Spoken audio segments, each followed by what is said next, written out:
effectivement le contexte et les grandes lignes de ce nouveau dispositif, hein, la Facilité européenne pour les villes. Ensuite, Patrick Billard interviendra sur les aspects plus pratiques, sur les modalités de soumission, les critères d'éligibilité, d'évaluation et de mise en œuvre du dispositif. Et puis on aura ensuite une demi-heure d'échange sur la base de vos questions. Je ne sais pas pourquoi, bien sûr, ça ne veut pas fonctionner. Un rappel du contexte européen dans lequel se développe et a été mis en œuvre cette facilité par la Commission européenne. Hein. Bien sûr, un cadre européen qui fixe des objectifs en matière de climat, d'énergie à l'horizon de 2030. Hein. Je rappellerai pas les objectifs du paquet climat-énergie qui s'inscrivent finalement dans les objectifs posés par l'accord de Paris signé en 2015. Ces objectifs seront sans doute revus à la hausse au regard des propositions qui sont actuellement sur la table dans le cadre du pacte vert lancé par la présidente de la Commission von der Leyen et notamment la loi sur le climat qui est actuellement discutée entre le Parlement européen et le Conseil, hein, qui pourrait porter l'objectif de réduction des émissions de gaz à effet de serre à 50% d'ici 2030. Bien sûr, dans l'ensemble de ces dispositifs, on voit une montée en puissance en fait de la reconnaissance du rôle majeur des collectivités territoriales et de leur potentiel d'action dans la réalisation de ces objectifs en matière énergétique, climatique, avec toutefois bien sûr des enjeux de mise en œuvre, des enjeux de financement des investissements nécessaires qui sont plutôt relativement bien posés. Après se pose la question de la pertinence des différents dispositifs qui peuvent exister par rapport aux besoins. Je ne veux pas vous asséner de chiffres, mais dans un certain nombre de rapports à la fois de la Commission européenne, de la Cour des comptes, on chiffre à environ 300 milliards d'euros par an les investissements qui seraient nécessaires pour réaliser les objectifs européens en matière climatique et énergétique. Le pacte vert, lui, même s'il a un champ d'intervention plus large que les seules questions énergétiques et climatiques, précise qu'il faudrait environ 260 milliards d'euros par an pour en concrétiser ces engagements. Donc effectivement, on est encore loin des budgets nécessaires. Bien sûr, différents dispositifs à la disposition des collectivités territoriales existent, notamment à l'échelle européenne. Vous connaissez très bien pour certains d'entre vous, bien sûr, la politique de cohésion et le fonds FEDER qui intervient de façon concrète dans les investissements en matière climatique et énergétique, notamment en France, dans le cadre de l'objectif thématique 4 en particulier. Bien sûr, d'autres dispositifs liés au plan Juncker, à son successeur, le dispositif InvestEU. D'autres dispositifs qui, eux, interviennent un peu plus en amont pour aider à la définition de programmes d'investissement. L'un des plus connus est peut-être le dispositif ELENA, mis en œuvre en lien avec la Banque européenne d'investissement, mais il existe aussi d'autres mécanismes, d'autres soutiens.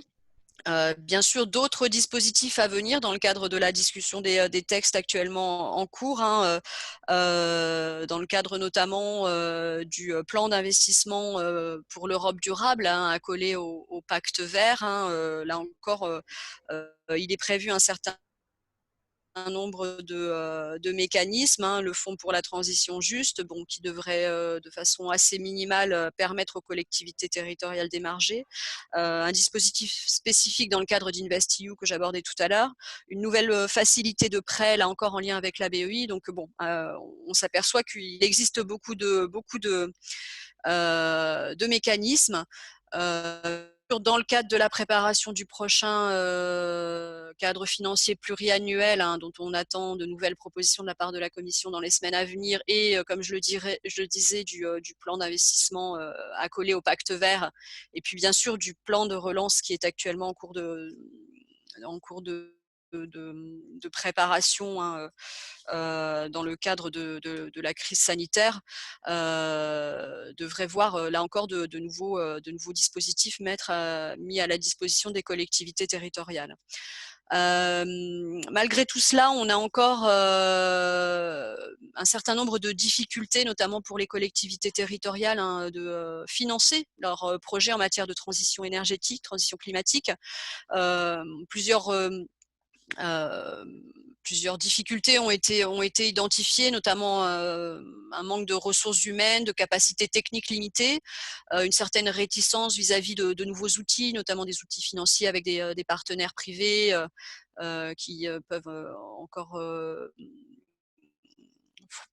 poser quelques difficultés. Bien sûr, un manque d'expérience dans le développement des programmes d'investissement. Parfois, des difficultés aussi à investir dans la phase préparatoire des projets, hein, qui est pourtant indispensable. Autre difficulté, c'est bien sûr de faire coïncider le cycle électoral avec le cycle d'investissement de ce genre de projet et politique. Dans ce cadre et dans l'objectif de répondre un petit peu à ces difficultés, hein, le dispositif EUCF, la facilité européenne pour les villes, hein, donc a été lancé. Il vise spécifiquement les collectivités territoriales et leurs groupements. Patrick reviendra tout à l'heure sur les critères d'éligibilité précis, hein, à ce nouveau dispositif. Il prévoit d'offrir un certain nombre on va dire de services aux collectivités territoriales qui seront lauréates, hein, de ce dispositif. Donc une expertise technique et juridique, des moyens d'échange entre pairs, entre collectivités engagées dans le dispositif, des échanges avec les institutions européennes, bien sûr, la Commission européenne, les acteurs de l'investissement, les acteurs communautaires, nationaux de l'investissement. Un soutien financier forfaitaire de 60 000 € par lauréat qui sera destiné à élaborer un concept d'investissement. Alors là encore, Patrick reviendra tout à l'heure sur ce qu'est un concept d'investissement, quelles sont les attentes par rapport à ce concept d'investissement, et à enclencher en fait sa mise en œuvre concrète, hein, donc la mise en œuvre concrète des projets identifiés dans le concept d'investissement. Cette initiative va être mise en œuvre dans le cadre de 4 appels à projets successifs, hein, je vais y revenir, hein. Le premier appel à projet sera lancé la semaine prochaine, le 25 mai. On est sur un projet qui va durer 4 ans, hein. Il a démarré en août 2019 et il se clôturera en juillet 2023. Et il va donc permettre la mise en œuvre d'objectifs qui sont à l'échelle du projet et à l'échelle de l'Union européenne entière, hein, les suivants. Donc, fournir une expertise technique, juridique et financière, comme je l'évoquais. L'objectif est de permettre de produire au moins 225 concepts d'investissement à l'échelle de l'ensemble des États membres de l'Union, hein, couverts par l'initiative, qui devrait permettre d'enclencher environ 320 millions d'euros d'investissement, hein, à la fois public et privé. Des objectifs aussi en termes de renforcement de capacité, avec un objectif d'atteindre, enfin en tout cas de permettre à au moins 450 agents des collectivités territoriales de renforcer leurs capacités en matière d'ingénierie technique, financière, sur ces aspects, faciliter bien sûr l'accès aux financements privés, européens, nationaux, aux services de conseil. Et l'idée est également de pouvoir, sur la base des projets développés par les premiers lauréats, hein, de pouvoir répliquer les projets entre guillemets et de permettre de toucher plus de 9000 municipalités, collectivités territoriales dans toute l'Europe. Ce dispositif, comme je le précisais tout à l'heure, est soutenu financièrement par le programme de recherche de l'Union européenne, hein, le programme Horizon 2020, que vous connaissez sans doute déjà. Il est mis en œuvre donc par un consortium d'organisations européennes qui rassemble à la fois des collectivités territoriales et des experts en matière de politique énergétique, de financement des politiques énergétiques et climatiques. Le chef de file de ce dispositif, hein, de ce projet EU City Facility est Energy Cities, hein, donc une organisation européenne qui rassemble un millier de collectivités territoriales européennes engagées dans des politiques ambitieuses en matière de climat et d'énergie. Un autre réseau allemand qui s'appelle Climate Alliance, que vous connaissez peut-être, qui rassemble environ 1800 collectivités territoriales européennes, essentiellement, enfin une grosse partie de collectivités territoriales allemandes. La FEDAREN, comme Patrick Billard l'évoquait tout à l'heure, hein, la Fédération européenne des agences régionales de l'énergie, et deux think tanks, l'organisation Adelphi, qui est un think tank allemand engagé dans de nombreux projets en matière climatique, énergétique, et ils font aussi du consulting en matière de politique publique. Et une autre organisation tchèque, celle-là, qui s'appelle Enviros E, qui est également engagée dans du consulting sur les politiques et les financements en matière de transition énergétique. Donc, ce consortium s'est attaché, on va dire, les services d'organisation nationale, hein, donc la FCCRE, qui est chargée, hein, de promouvoir ce dispositif et d'organiser en lien avec l'agence Auvergne-Rhône-Alpes Énergie et Environnement un certain nombre de réunions d'information sur le dispositif, hein, afin d'informer au mieux les collectivités territoriales sur les objectifs et les modalités de mise en œuvre de ce dispositif. Et donc un expert national, hein, c'est Patrick Billard qui prendra la parole tout à l'heure, hein, qui est expert national, qui accompagnera l'ensemble des collectivités territoriales françaises, qui sera le point de contact pour les collectivités candidates et intéressées pour se missionner à ce dispositif, qui fera également de l'accompagnement, de l'information et effectivement également de l'accompagnement dans le développement du concept d'investissement. Bon, sur cette slide, j'ai précisé un petit peu, hein, le rôle de l'expert national, c'est un soutien dans les différentes phases de mise en œuvre du projet, en amont dans le soutien des dépôts des candidatures, dans la formalisation du concept et ensuite dans la mise en œuvre du concept d'investissement. Pour revenir aux appels à projets, je le disais tout à l'heure, donc le dispositif sera mis en œuvre dans le cadre de 4 appels à projets successifs. Le premier est lancé donc la semaine prochaine, le 25 mai, avec une date limite de manifestation des candidatures fixée au 2 octobre 2020. Le prochain sera lancé au printemps 2021, puis à l'automne 2021 et le dernier appel à projet au printemps 2022. Si les appels à projets sont lancés à l'échelle de l'Union européenne, de l'ensemble des États membres, on va dire que la compétition, elle est organisée dans le cadre de 3 grandes régions, en fait, hein. Les collectivités territoriales françaises, entre guillemets, vont être en compétition avec leurs homologues dans un certain nombre de pays européens, mais pas l'ensemble des 28 États membres, hein. La France fait partie de la région nord-ouest, hein, donc et c'est dans ce cadre-là que sera organisée finalement la compétition, hein, des différents appels à projets. Pour information, voilà, je vous précise que le nombre de projets retenus, hein, dans le cadre des différents appels à projets est le suivant, hein. Donc le premier appel à projet retiendra 11 projets parmi, hein, donc les États concernés par la région Europe du Nord-Ouest, hein, donc la France, la Belgique, le Royaume-Uni, le Danemark, l'Allemagne, le Luxembourg, les Pays-Bas, l'Irlande, l'Autriche, la Suède et la Finlande. Et puis donc 23 projets retenus dans le second appel à projet, 23 également dans le troisième et 18 dans le quatrième. Pour mémoire, je vous ai également précisé le nombre de projets qui seront retenus dans les autres régions, hein, les 2 autres régions couvertes. Bon, on est sensiblement sur les mêmes échelles. Un peu moins de projets retenus dans ce premier appel à projet qui a vocation un peu à être une phase de test malgré tout.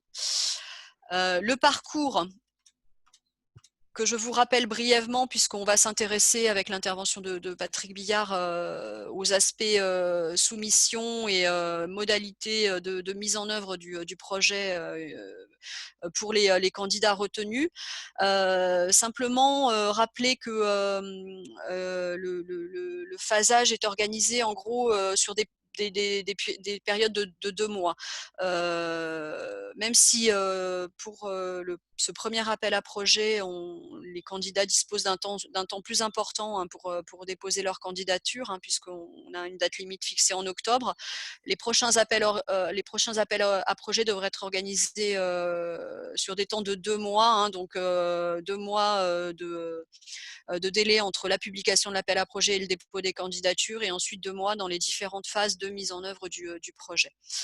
Je vais laisser la parole à Patrick et puis je reviendrai vers vous en fonction des questions. Ok, merci beaucoup Sabine. Je vais partager mon écran.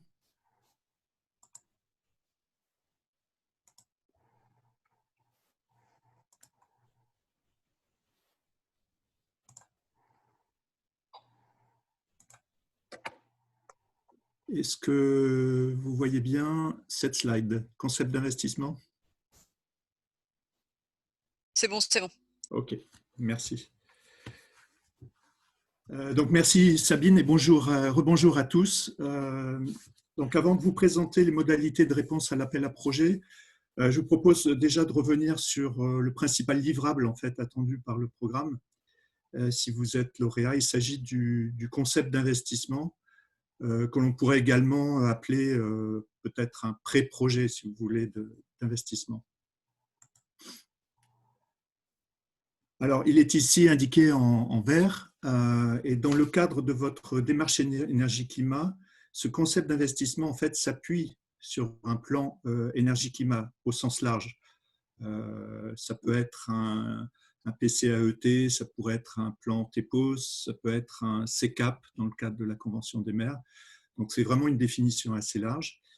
Et ce pré-projet, en fait, va vous permettre de cibler certaines actions de votre plan énergie-climat, par exemple des rénovations énergétiques des écoles ou des bâtiments publics ou également un programme de mobilité durable, etc. Et de préciser en fait les modalités de mise en œuvre et de financement. Alors, ce pré-projet d'investissement pourra s'appuyer, s'articuler autour de différents dispositifs ou instruments tels que les contrats de performance énergétique, les certificats d'économie d'énergie, les guichets uniques de la rénovation, mais également d'autres instruments financés par la Commission européenne. Sabine parlait d'ELENA tout à l'heure. Il précisera également les sources de financement potentielles auxquelles vous souhaitez faire appel pour l'action que vous avez ciblée. Donc, vous les trouvez ici sur la droite. Vous aurez 12 mois après la signature de votre contrat pour le soumettre au comité EUCF. Alors, son contenu est assez proche de celui d'un plan d'investissement, on va dire, s'articule autour de 5 grandes parties. On retrouve la description du projet, incluant par exemple les objectifs, les impacts estimés, par exemple en termes d'économie d'énergie, d'investissement généré, mais également d'autres impacts sociaux, par exemple. Il inclut une analyse succincte du marché local, une description du potentiel de réplication auprès d'autres collectivités de votre région, par exemple. Dans la deuxième partie, on retrouve tout ce qui concerne l'analyse des parties prenantes et la stratégie d'engagement, d'implication de ces acteurs. Ensuite, une analyse juridique qui vient préciser les conditions partenariales entre les parties, la structure porteuse, les étapes juridiques, par exemple de mise en œuvre du Code des marchés publics. La quatrième section concerne plus les aspects financiers et on vous demandera d'estimer les principaux paramètres économiques, comme si vous deviez aller voir votre banquier Donc, par exemple, le taux de rentabilité interne, la valeur actuelle nette, etc. Tout ceci basé sur des estimations de dépenses d'investissement, d'exploitation et de recettes. Enfin, on vous demandera de préciser le calendrier et les ressources que vous comptez mobiliser, que ce soit des ressources en interne ou des prestations externes. Vous voyez un document, je crois que c'est à peu près une dizaine de pages, qu'il faudra donc transmettre au comité 12 mois après la sélection de votre proposition. Le document peut être rédigé en français, il faudra qu'il soit accompagné d'un résumé en anglais, et il donnera lieu au versement du reste de la subvention. En fait, la subvention, donc c'est 60 000 €, vous aurez 70% de ce montant-là à la signature du contrat et 30% une fois que vous soumettez ce concept d'investissement. Alors, nous avons traduit le document également en français et nous pourrons vous fournir le formulaire si vous souhaitez également pendant la phase de préparation de votre proposition. Ça permet de bien caler les choses. Voilà, n'hésitez pas, je vais poursuivre avec les modalités de mise en œuvre de l'appel à projet. N'hésitez pas à poser vos questions en commentaire sur le chat. Avec Sabine, on reviendra sur toutes vos questions à la fin de la présentation.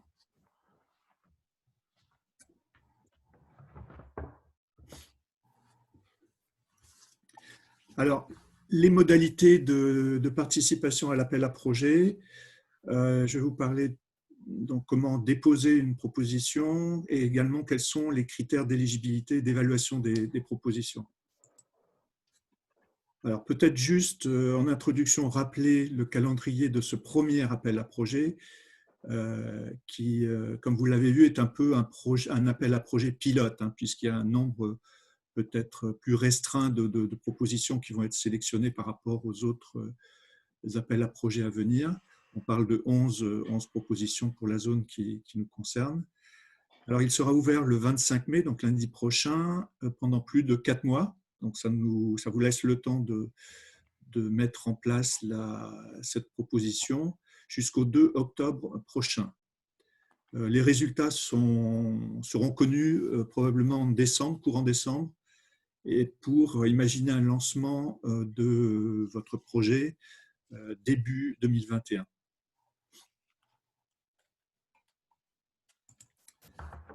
Alors, la procédure de soumission et d'évaluation se fait en 2 phases. Donc, il y a dans un premier temps une vérification de l'éligibilité de votre proposition qui est basée sur 5 questions que je vais vous présenter, suivie d'une phase de soumission en ligne de votre proposition et d'évaluation basée sur des critères que je vais également détailler. Pour votre information, l'évaluation est réalisée par un comité d'évaluation composé d'experts européens, membres du consortium, du programme. Et votre proposition est évaluée et notée séparément par 2 experts qui vont comparer en fait leur évaluation. Ce sont les candidatures, bien sûr, les mieux notées qui seront retenues, et encore une fois, par zone géographique. Alors, les représentants nationaux, Sabine, en l'occurrence Sabine et moi, pour la France, nous n'intervenons pas, bien sûr, dans l'évaluation des propositions. On travaille en amont pour vous aider à formaliser, construire cette proposition, et en aval, si vous le souhaitez, si vous en avez besoin, pour répondre à vos questions concernant la mise en œuvre de votre projet. Et enfin, sachez que vous avez la possibilité de resoumettre votre proposition dans le cadre des futurs appels à projets EUCF. Donc, tout n'est pas perdu.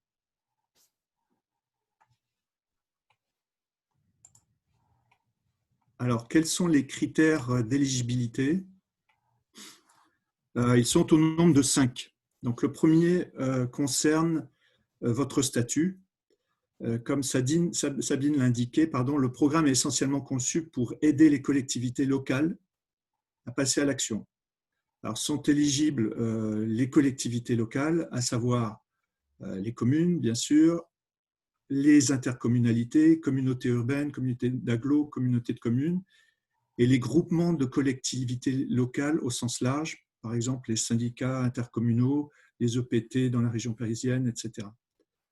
Sachez que plus tard, on vous demandera, dans le cadre de votre candidature, de préciser, ça c'est un point important, le code Eurostat de votre unité administrative locale. Donc, il y a une nomenclature que vous connaissez probablement déjà, qui est en ligne, et qui vous dit pour votre commune quel est le code UAL 1 ou 2. 1, ce sont les intercommunalités, 2, les communes. Alors, votre commune ou groupement doit être situé dans un des 27 États membres, ce qui est, je suppose, fort probable. Un point important, il faut que le porteur du projet ou porteur principal dans le cas d'un groupement, et je vais parler des groupements dans un instant, ait défini un plan énergie-climat et que celui-ci soit approuvé ou voté, donc qu'il soit, on va dire, opérationnel et en train d'être mis en œuvre. Alors, encore une fois, il s'agit d'une définition au sens large de votre plan énergie-climat. Sont concernés les PCAET, les TEPOS, les CCAP, etc. Ils peuvent être réglementaires ou volontaires, mais il faut qu'ils incluent des objectifs en termes d'énergie durable, au moins des objectifs pour la prochaine période. Enfin, on vous demandera de confirmer que vous êtes en mesure de fournir une preuve d'engagement d'un représentant politique concerné par votre proposition et en lien avec le plan climat, énergie-climat. Ça peut être le maire, un conseiller municipal, un conseiller communautaire, et qui viendra vous fournir une lettre de soutien voilà, pour vous permettre de continuer à élaborer votre projet et le concept d'investissement dont j'ai parlé. Enfin, on vous demandera de vous engager pour une période de 2 ans après la signature de l'accord UCF. Et c'est un engagement qui à fournir essentiellement 2 livrables au programme. C'est le concept d'investissement dont je vous ai parlé et au bout de la 2e année, un rapport d'avancement en fait, de votre projet. C'est une procédure, enfin, en termes de reporting, c'est relativement, je dirais, léger, et c'était vraiment l'objectif de ce programme, d'apporter une aide au montage de projets d'énergie durable. Alors, je vous propose sur cette slide de revenir sur la notion de groupement telle qu'elle est définie par le programme. Sachez que c'est une approche qui pourrait être jugée favorablement lors de l'évaluation de votre proposition. Alors, il s'agit d'un groupement de collectivités locales. Il peut avoir un statut juridique ou pas. C'est peut-être par exemple un groupement fondé sur un accord de coopération, par exemple un TEPOS. Le groupement définira un porteur principal ainsi que le plan énergie-climat de référence. Alors, ce plan pourra être celui du groupement des collectivités locales qui font partie de cette association, ou bien, s'il n'y en a pas, celui du porteur principal que vous nommerez pour donc coordonner ce projet. Et ce plan servira de référence pour le programme EUCF, notamment lors de l'évaluation de votre candidature. Donc, il s'agit de sélectionner le plan qui peut le mieux coller à votre objectif et de mise en place de projets et de mise en place de partenariats au niveau local. Donc, il est possible que ce groupement soit porté par une collectivité et soutenu par un acteur public local, par exemple un syndicat d'énergie ou d'autres agences publiques locales, par exemple pour définir le concept d'investissement. et il est souhaitable de l'indiquer dans votre candidature. Si la demande est acceptée, le montant de la subvention, avec 60 000 €, sera attribué à l'ensemble du groupement et c'est le candidat principal, donc le porteur principal, qui signera la convention et recevra cette subvention. Voilà, encore une fois, n'hésitez pas, s'il y a des questions, à les noter dans le chat. Je poursuis. Que faut-il fournir lors de la soumission en ligne? Donc, il y a un formulaire. Donc, une fois que votre éligibilité a été vérifiée, il y a un formulaire qui est à remplir en anglais, comprenant 3 parties. Je crois que c'est 2-3 pages, donc ce n'est pas excessif. Dans lequel il faudra donc que vous précisiez le candidat ou le groupement, le processus que vous proposez pour développer le concept d'investissement, donc quel type de partenariat, quels sont les acteurs au niveau local que vous souhaitez associer, etc. Et ensuite, le processus de mise en œuvre. On vous demandera des pièces justificatives qui peuvent être rédigées en français. Donc, parmi les pièces, notamment le plan énergie-climat, la lettre de soutien et le formulaire d'autodéclaration. Autodéclaration à travailler sur ce projet pendant les 2 années à venir, suivant votre sélection. Alors, vous trouvez sur ce slide le détail des points précisés dans le formulaire en ligne.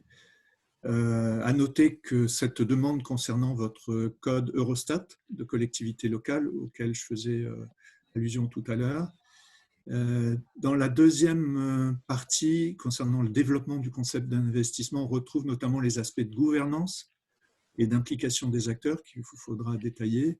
Et dans la troisième partie, le potentiel de réplicabilité à d'autres collectivités locales. Et notamment sur tous les aspects innovants de votre proposition, que ce soit le type d'instrument que vous allez mobiliser, le type d'acteurs que vous allez associer, etc. Et qui peut être innovant et intéressant pour d'autres collectivités françaises. À titre indicatif, je rappelle ici les actions financées par le programme et les affectations possibles de la subvention. Donc vous voyez ici, leur définition est assez large, peut-être des études de faisabilité, des analyses techniques, des analyses juridiques, des études sociales, études de marché, analyses financières, etc. En termes d'affectation, la subvention peut vous aider à financer des ressources en interne, mais également des prestations externes, en partie ou complètement. Si vous souhaitez mobiliser ces 60 000 € et impliquer des acteurs externes, c'est dans le cadre de prestations externes, c'est possible. Alors, en termes d'évaluation, donc comment sont évaluées les candidatures? Comme je vous l'ai indiqué précédemment, les candidatures sont évaluées par un comité d'experts au niveau du programme. Ils vont vérifier notamment que vous avez bien fourni les 3 pièces justificatives que je mentionnais. Ensuite, ils vont évaluer votre candidature sur la base de 5 critères, quantitatifs et qualitatifs. Je vais revenir dessus dans un instant. Pour chaque critère, ils vont attribuer une note qui sera donc soumise à une double évaluation et une pondération. Alors, voici les critères et leur pondération. Donc, le premier critère, c'est le montant de l'investissement. Mais comme vous voyez sur la droite, il y a un facteur de pondération. Donc, le montant en lui-même ne représente que 30% de la note finale. Donc, ce ne sont pas nécessairement les plus gros projets en termes d'investissement qui vont être toujours sélectionnés. Donc là, l'idée, c'est de mesurer le niveau d'ambition par rapport aux autres candidatures de la même zone et tout en prenant en compte le contexte local. Donc, il faudra bien définir dans votre proposition ce qui également quelques éléments qui permettent d'apprécier le contexte local. Et on pourra vous aider si vous le souhaitez. Et encore une fois, la mise en commun d'investissement est appréciée, donc ce sont les aspects de groupement.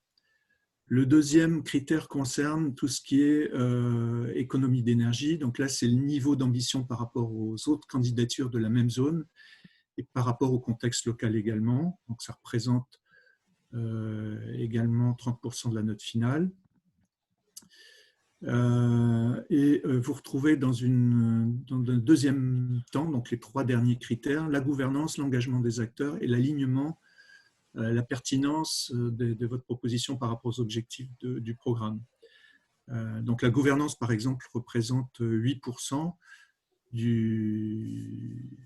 de la note, et on va regarder, ou plutôt les experts vont regarder le processus, l'organisation que vous souhaitez mettre en place pour définir ce concept d'investissement, les processus décisionnels que vous souhaitez proposer. L'engagement des acteurs, donc là, on va au-delà de la gouvernance propre nécessaire à la définition du concept d'investissement, notamment dans la phase de mise en place. Donc, c'est l'association d'acteurs divers et variés au niveau local, voire régional, voire national si besoin. Et on vous demandera de préciser, on va regarder la stratégie qui était proposée pour impliquer ces acteurs.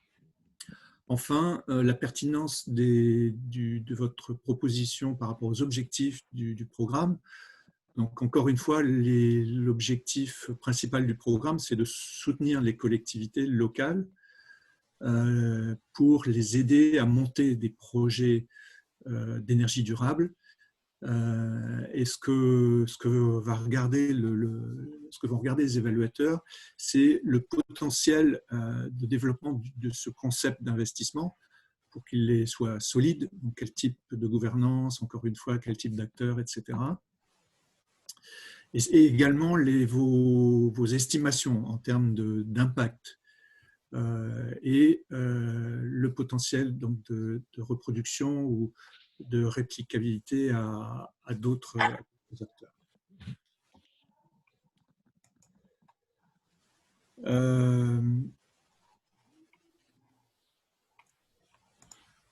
Alors, voilà pour j'en ai terminé avec les critères. Je voulais juste vous donner quelques éléments concernant pratiques pour soumettre votre proposition, votre candidature.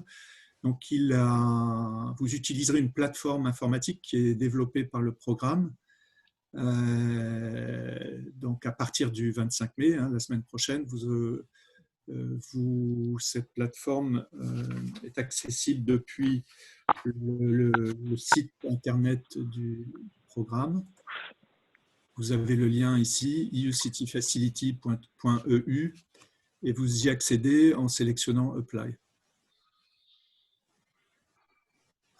La première, donc comme je le disais, le dépôt de candidature se fait en 2 temps. Le premier temps, vous enregistrez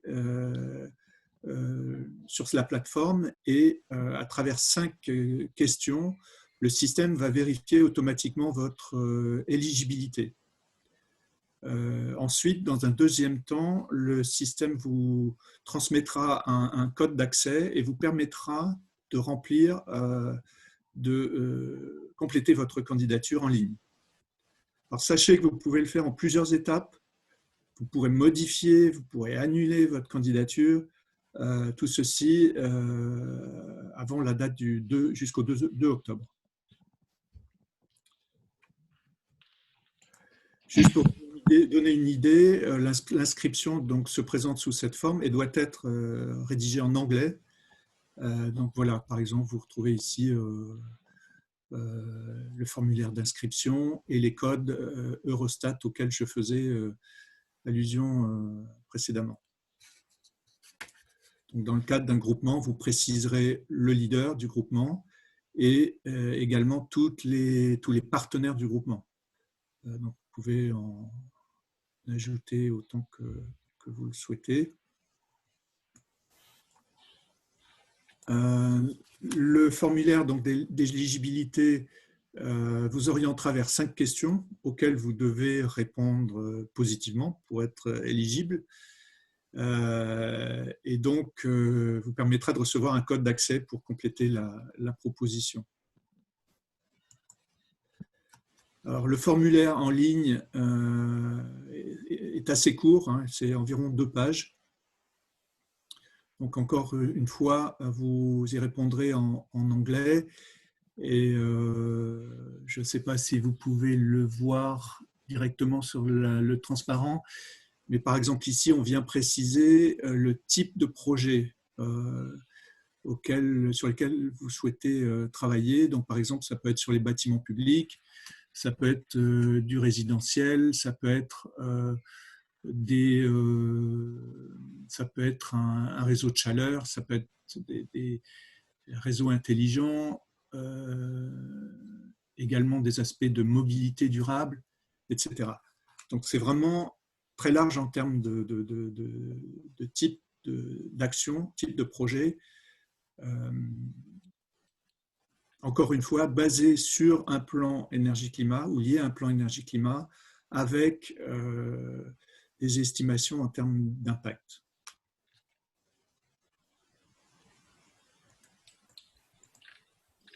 Voilà la deuxième partie du formulaire. Alors, on vous demandera de télécharger des pièces justificatives, certaines obligatoires, d'autres optionnelles. Voilà, c'est ce que je vous indiquais précédemment. Donc, parmi celles qui sont obligatoires, le plan climat-énergie, la lettre de soutien, formulaire d'autodéclaration et les estimations en termes d'économie d'énergie et de calcul d'investissement. Si vous souhaitez, vous pouvez également transmettre d'autres documents complémentaires, notamment le calcul des réductions des émissions de CO2 et la production d'énergie renouvelable s'il y a une partie production dans le cadre de votre projet.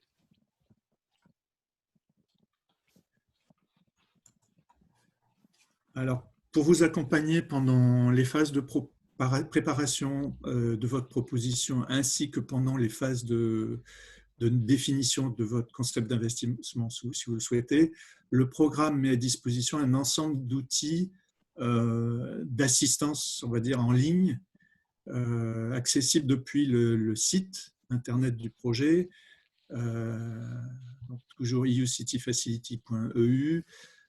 Vous avez plusieurs outils, donc il y a un forum, il y a la possibilité d'accéder à des questions-réponses et si vous le souhaitez, de partager vos questions avec d'autres bénéficiaires du projet ou candidats. Sachez que vous avez la possibilité de poser vos questions en français si vous le souhaitez, notamment en utilisant l'adresse email à laquelle faisait référence Sabine. En fait, si vous utilisez cette adresse-là, automatiquement, ça nous revient également. Votre question nous revient, mais si vous utilisez le site, vous avez la possibilité donc de partager vos questions et vos réponses avec d'autres structures au niveau européen. Voilà, donc encore une fois, un outil pour formuler vos questions accessible depuis le site internet.